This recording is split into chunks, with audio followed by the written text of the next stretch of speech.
Hi, I'm Luke with Rhino Carbon Fiber. Today I'm going to explain to you the differences in epoxies and carbon fiber systems. A lot of people think it's all the same. It's not even remotely close to the same. And a simple thing like the epoxy can just be a huge difference in the strength of the product. The application process is very important. Some carbon fiber systems will sell you their epoxy in quart containers, sometimes even gallon containers depending on how much you're buying. And they expect you to take your measuring cup from your kitchen and measure each part the exact same, mix them together, apply it to the wall, and get it on there properly. Well, it's impossible to do. It makes a huge mess, ruins your kitchen utensils, and it's never applied properly. So therefore, when something happens, they say, you didn't apply it properly, you didn't mix it properly.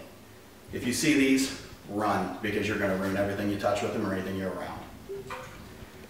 The other types of epoxies out there are epoxies that have a filler in them. They're multiple colors, they look cool when they are applied, but they're very thick and they do not have any strength because the more fluid the epoxy is, the more virgin it is. The thicker it is, the more filler it has. For example, this particular epoxy, it turns green when you put it on the wall. Looks really cool, but it has virtually no strength. When you look at one of the straps that comes off the wall, it looks really cool when it's up against the wall. And you see when it pops off the wall because it failed because of the bond, it has virtually no concrete on the back of it. When you're applying carbon fiber to the wall, we know the epoxy is stronger than the wall. We know that the carbon fiber is stronger than the wall. What we're concerned about is the strength of the concrete block. So when you put your epoxy on the wall, you want it to penetrate back into the pores of the block and go back there and actually seal into the block. That's why you scarify the wall, to make sure that you have all the surface sealants off of it so it can penetrate back in. This particular epoxy doesn't do that.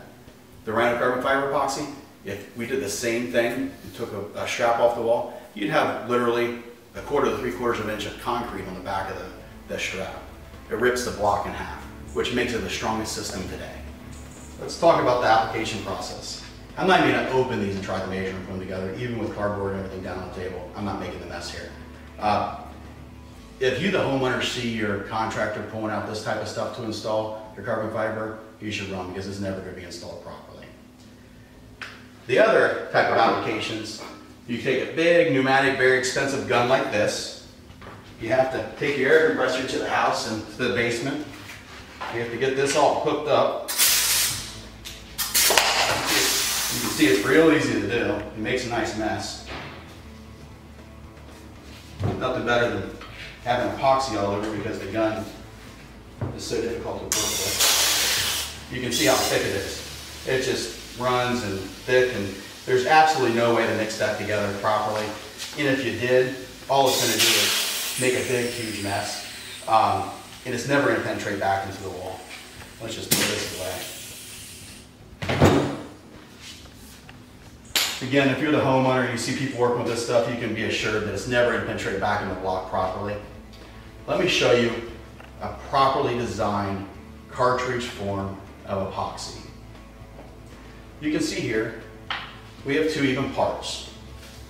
Works in a special gun, just like a caulking gun. You don't have to have special equipment or big air compressors. You just simply unscrew it. You screw your nozzle onto the top of it. Here, I'm going to show you one with the nozzle already on it. Your directions and cure time are right here on the back. Make it nice and easy for the average person to install. Depending on the temperature, it's going to tell you exactly how long you have to work with it. You have plenty of time to work with this epoxy. It's nice and easy. You can see the gun's nice and easy to work with. You can imagine holding this very heavy gun up, trying to apply 15 or 20 carbon fiber straps. You better have been working out the day before, or else you're not going to be able to lift your arms. This epoxy, you barely have to squeeze. It comes out nice and easy. As it comes down through here, it's mixing it perfectly, so you don't have to worry about that. And it comes out nice and fluid, nice and clear. And you can see how that would very easily penetrate right into the block. Takes it back into the block, 1/2 inch to 3/4 inch. It holds the block together. It makes it stronger. You can clearly see the difference between epoxies here. One's evenly mixed, one's working perfect, easy to work with, light and easy to use. I'm not working hard. It flows right out. more importantly, let me show you how easy it cleans up. I just take this out of here. Take a top, we'll just use this top that's on here, and screw this. Once the applicator's been used, just throw it away. You always get plenty in every kit. You take and you put your stop back in it, screw it together, and that's my cleanup. It's that easy. You can imagine the cleanup on these other ones. It's just absolutely completely a mess.